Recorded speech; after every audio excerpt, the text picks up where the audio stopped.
da TV Nova Luz. Que alegria estarmos juntos, eu, Soninha, Rosália, para a gente refletir a respeito da vida, sob a égide desses espíritos amigos que têm nos conduzido para conquistar o seu coração.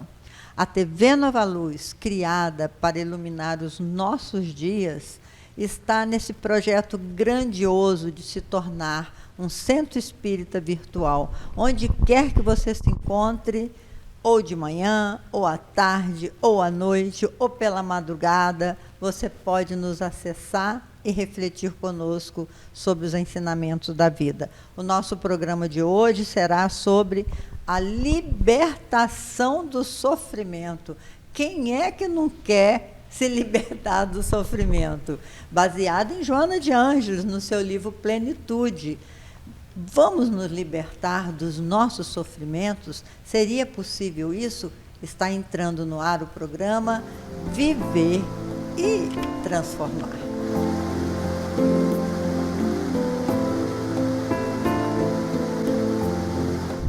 Olá, amigos. Vamos refletir sobre libertação do sofrimento.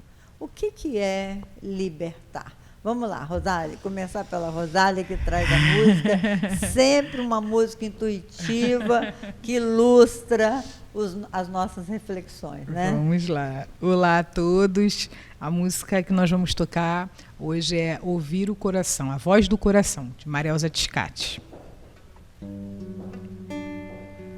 Quando a gente quer ouvir o coração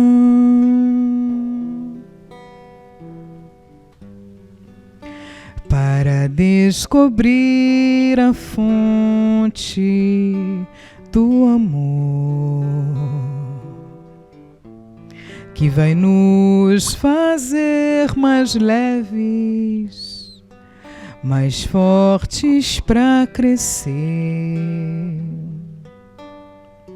Quando a gente quer, às vezes dói.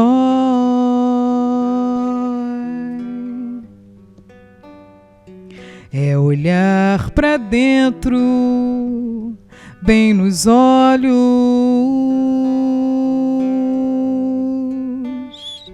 desvendar mistérios, desatar mil nós, para sair num voo lindo, encontrar o outro irmão e dizer: bem-vindo no meu coração, no meu coração.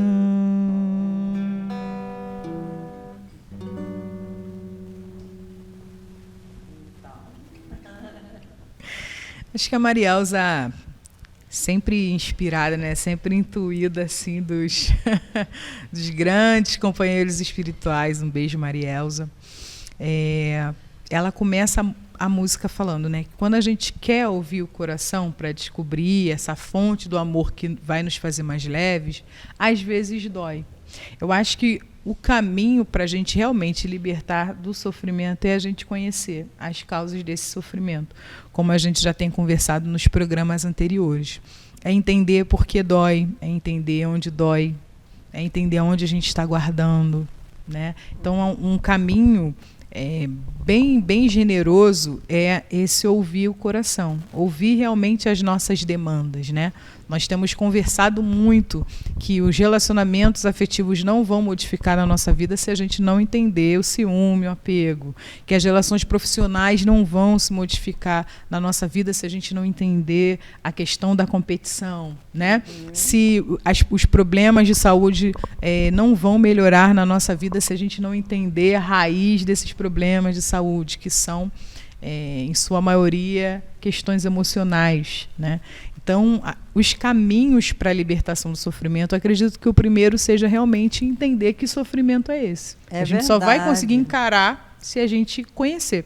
E ouvir a voz do coração, né, Soninha? Ouvir a voz do coração é ouvir, entender as próprias emoções, né? É saber o que está passando dentro do seu psiquismo.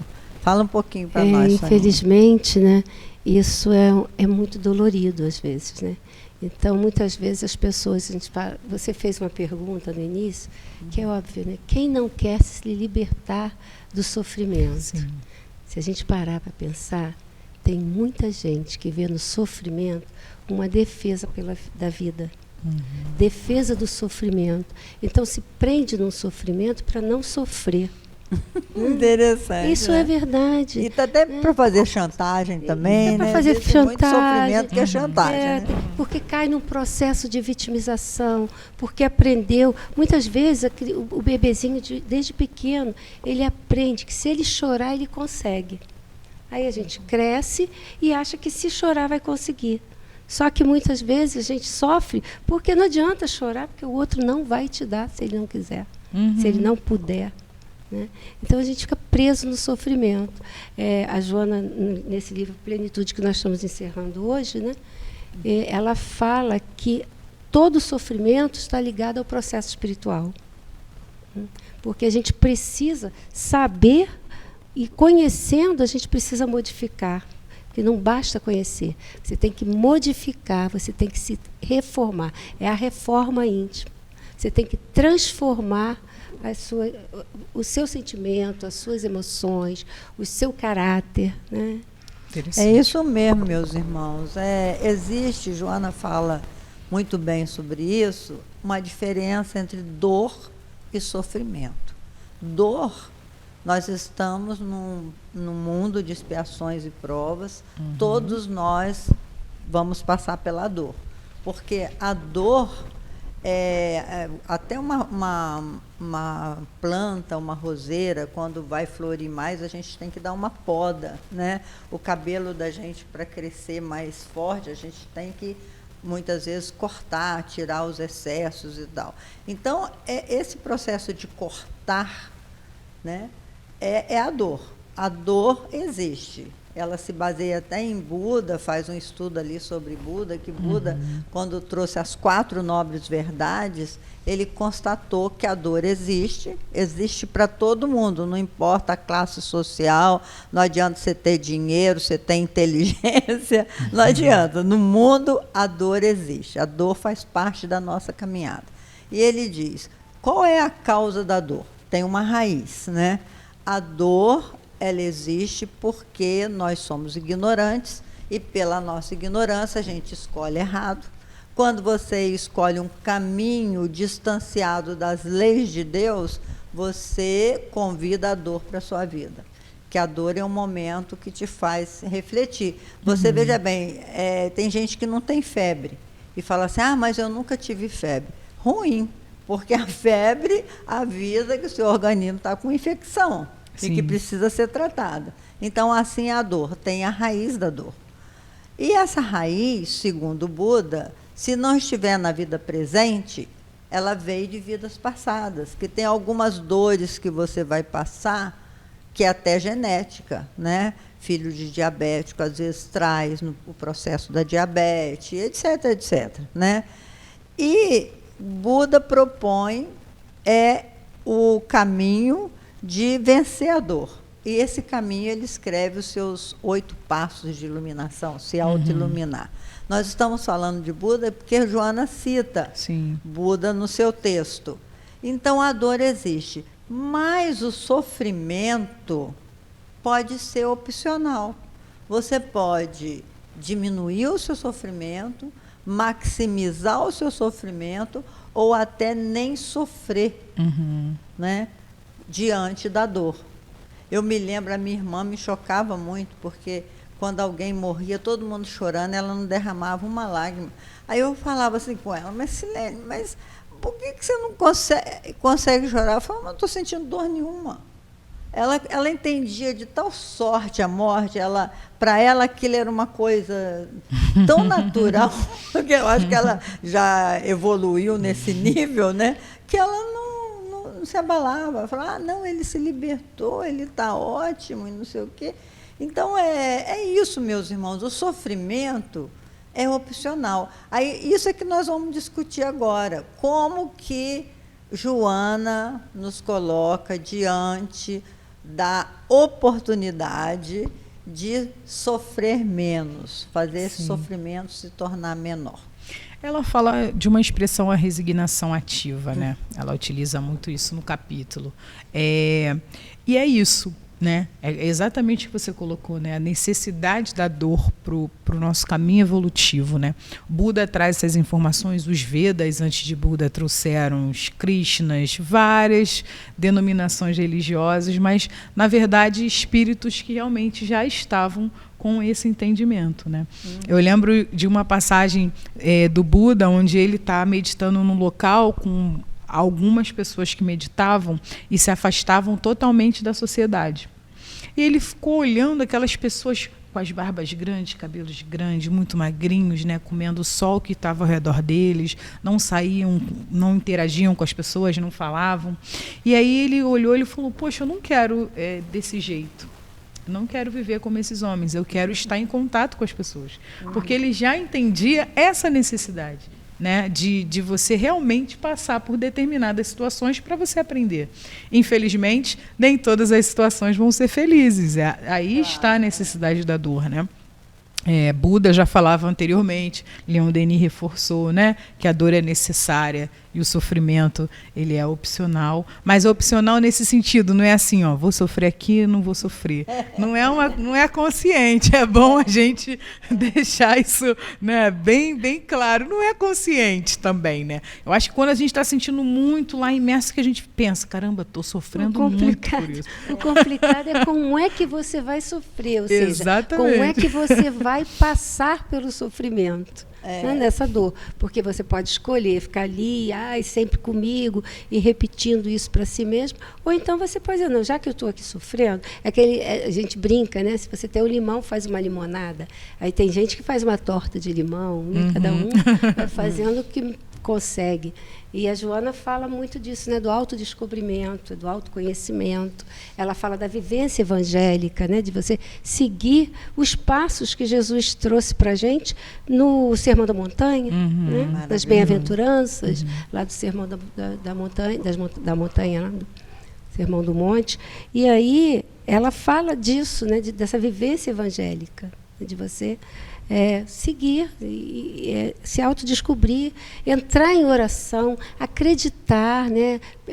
Acreditar que todos nós estamos sempre protegidos, amparados, em qualquer que seja o momento. Pode ser o mais difícil, tem sempre não um. A gente fala de anjo de guarda, né? O meu anjo da guarda. Não, a gente tem um anjo da guarda e tem mais um monte de gente. Muita coisa. E conforme a gente vai evoluindo e conseguindo melhorar, né? Nos melhorar, tirar essas coisas que é o que nos prende lá no passado, né? Nosso orgulho, nossa vaidade, os medos, as angústias, a gente vai conseguindo mais ainda entrar em sintonia com esses espíritos que nos protegem. Não porque simplesmente nós melhoramos, é que quando nós melhoramos, nós aumentamos a vibração e eles conseguem entrar em contato com a gente, porque eles estão sempre por aqui, né? E a dor, meus irmãos, às vezes nos surpreende, por exemplo, a perda de um filho, né? Que deve doer muito, a perda de um ente querido. A gente fala perda porque a gente imagina que nunca mais vai ver. Mas agora a gente está até trocando esse verbo, não é uma perda, mas uma despedida, é um atejar. E isso acontece, e nós estávamos falando aqui em off, eu e a Soninha, ela estava me dizendo, porque você pode fazer a opção de ficar no luto pela sua vida inteira. Porque o luto pode ter um tempo, né? Você fala assim, eu vou ficar... É claro, todas as pessoas precisam de um tempo de viver aquele luto, né? Seja da separação de um ente querido, separação de um marido, da morte de um filho. Você tem que ter um tempo de luto. Mas você pode transformar esse luto em ação, como você falou, uma resignação ativa. Você pode dizer assim, bom, eu perdi meu filho aqui, era meu filho único, mas então eu vou trabalhar agora nessa direção. Eu vou ajudar grupos de assistência a jovem, como o trabalho que você faz. Eu vou trabalhar no sentido de pesquisar a respeito da morte, para falar para as pessoas sobre a morte, que a morte não é o fim. Então, você pode fazer a opção por um sofrimento menor. Você dizer, não, eu estou sofrendo, eu não queria que acontecesse isso na minha vida. Mas hoje nós sabemos, hoje nós temos a certeza que todo esse processo foi programado. Quando um jovem desencarna mais cedo, ele combinou com seus pais dessa possibilidade. Isso, assim, não foi, de repente, Deus que, por uma suprema covardia, falou, não, agora você vai ficar sem seu filho, você vai aprender, vou te ensinar uma lição. Não é assim que acontece, meus irmãos. Quantas pessoas ficam revoltados com Deus, né? Sim. Eu me lembro, uma amiga minha, quando perdeu a filhinha dela, ela ficou, o luto dela foi muito duro, porque ela se revoltou. E quando eu fui visitá-la, depois de algum tempo que ela aceitou a visita, ela falou, Leila, olha, eu só recebi você porque nós éramos amigas antes, porque eu não posso nem ver religioso, eu tenho raiva de ver essas pessoas que ficam tentando consolar uma dor que não tem consolo, né? Mas aí nós nos abraçamos muito, e aí, aos pouquinhos, ela foi se convencendo de que isso não foi uma determinação divina. Deus uma não punição, quer, né? uma punição divina. Deus não quer que você passe por isso. Deus não quer que você sofra isso. Você que antes de reencarnar combinou com esse espírito reencarnante que vocês dois iriam passar por essa despedida traumática por alguma razão que só vocês sabem. É muito bonito, meus irmãos, a gente falar nisso. Não existe nenhuma possibilidade de Deus estar nos punindo. Deus não pune ninguém, é nosso Pai de amor e de sabedoria. Ele nos ama. Essa é uma opção nossa que fizemos antes de reencarnar para adentrarmos novamente nas leis de Deus. Leila, né? é interessante, eu vou até fugir um pouquinho do assunto, mas é que é tão importante a gente falar que cada um tem um momento nesse processo, né? Então, a gente tem que ter muito cuidado, porque a gente, às vezes, quer consolar o outro, dizendo, isso passa, meu irmão, isso é assim mesmo, daqui a pouco você vai até esquecer. Né? A gente, na verdade, o que a gente quer é fazer com que ele saia daquele fundo de poço. Só que não dá, não adianta. É como você chegar para uma pessoa que está depressiva, deprimida mesmo já, na cama, e você dizer, vamos lá para fora, sai daí, vou abrir a janela, sai daí, você está cheio de sabe, piti. se mexe aí, né? Pois é. Então, a gente tem que ter amor, né? Tem que ter respeito pelo outro, tem que saber a hora de falar, porque o que a gente fala é muito importante.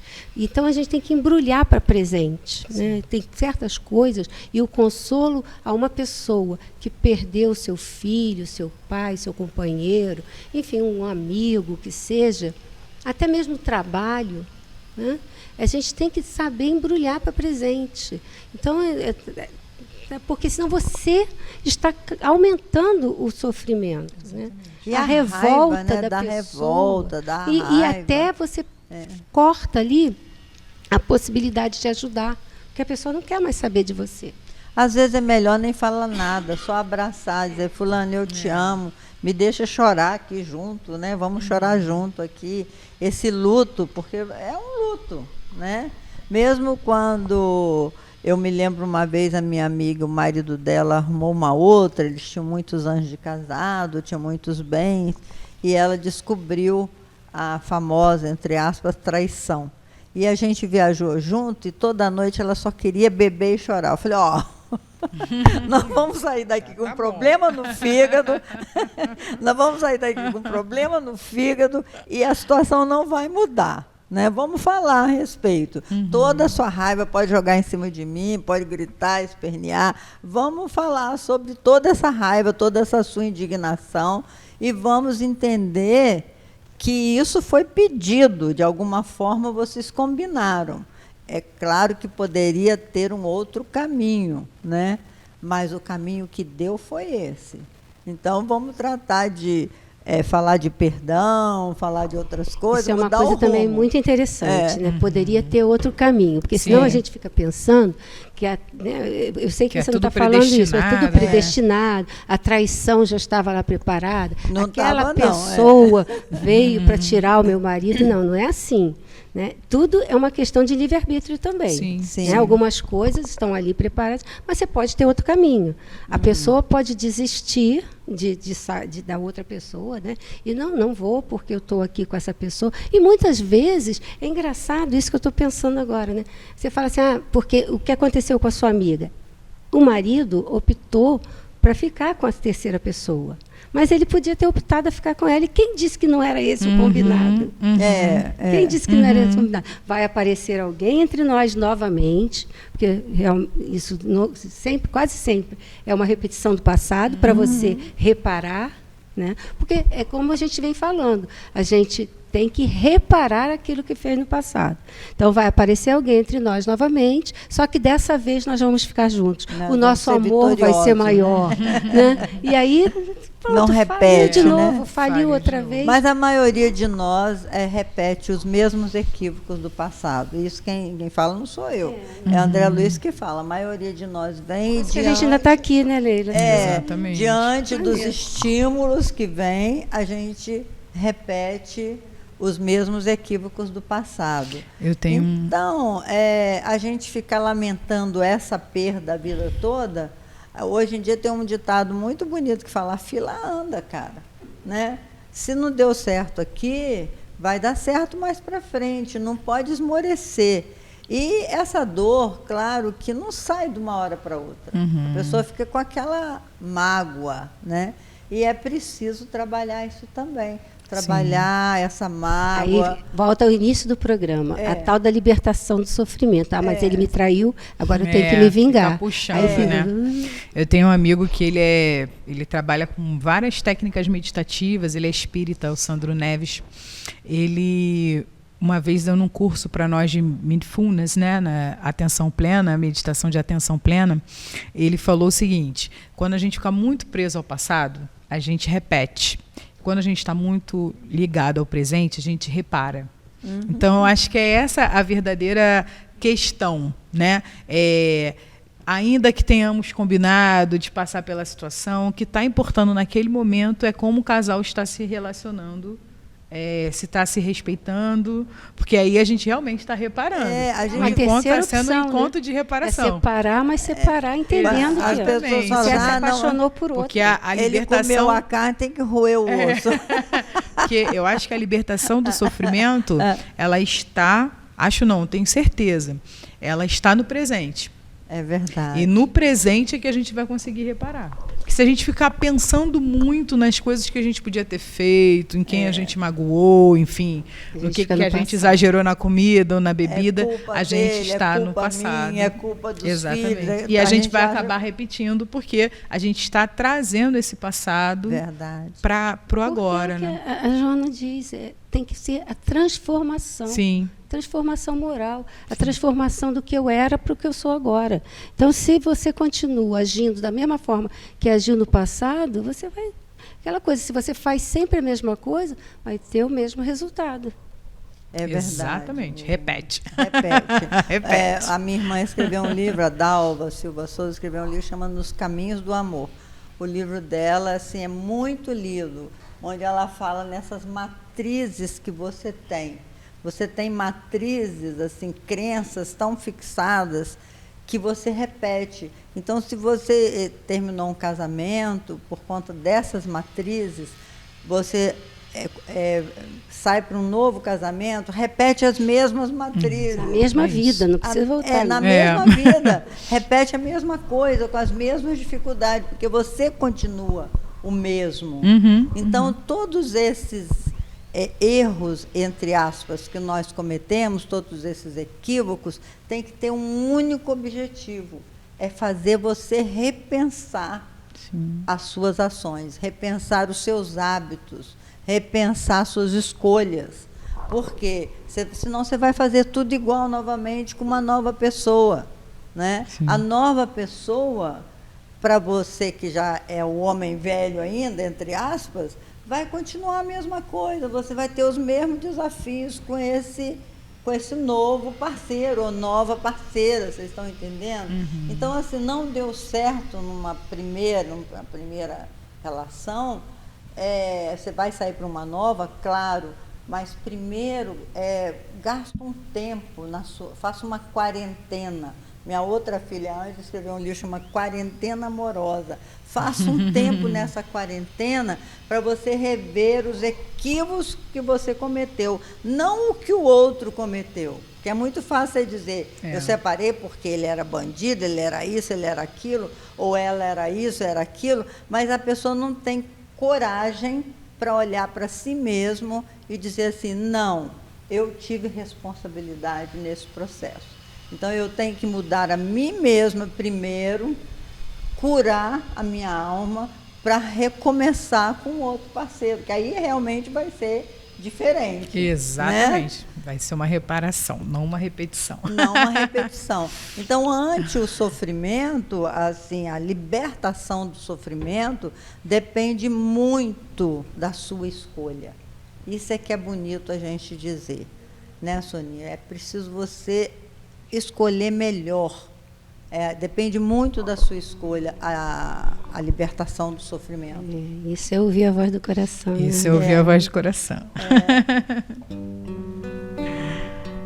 Quando a gente quer ouvir o coração,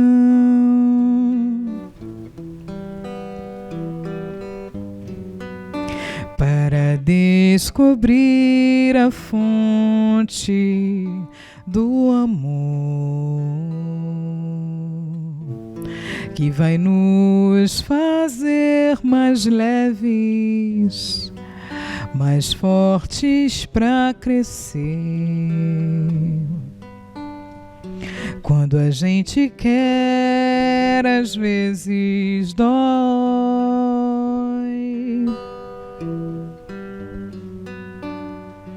É olhar para dentro, bem nos olhos,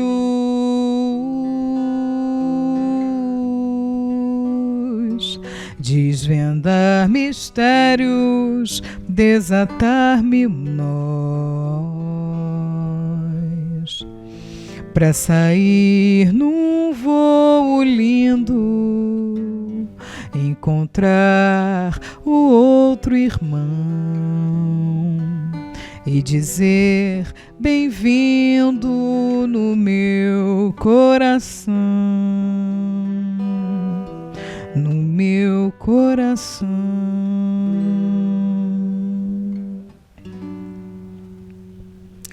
Uma boa semana, amigos, que a gente cada vez mais, né, procure como um caminho para essa libertação do sofrimento, ouvir o nosso coração. Grande beijo. Então, é muito difícil, né? Eu estava pensando aqui, a gente tem que desatar 1000 nós. E isso é muito difícil. Mas se você pensar em desatar o primeiro nó, vai ficar mais fácil. Aí depois o segundo. Se o terceiro você não conseguir, pula para o quarto. E vai desatando assim, porque a vida é eterna. E quanto antes você conseguir, mais tranquilo vai ser. A gente está junto, né? Um beijo grande, até a quarta. Até quarta-feira, meus irmãos, se Deus quiser. E essa imagem de desatar o nós é muito bonita, tá? Começa pelo nó que estiver mais amarradinho. Ou mais soltinho. Ou mais soltinho, que tiver mais fácil de desatar. Porque aí depois você vai desatando todos os nós. Muita paz para todos e até o próximo encontro, se Deus quiser.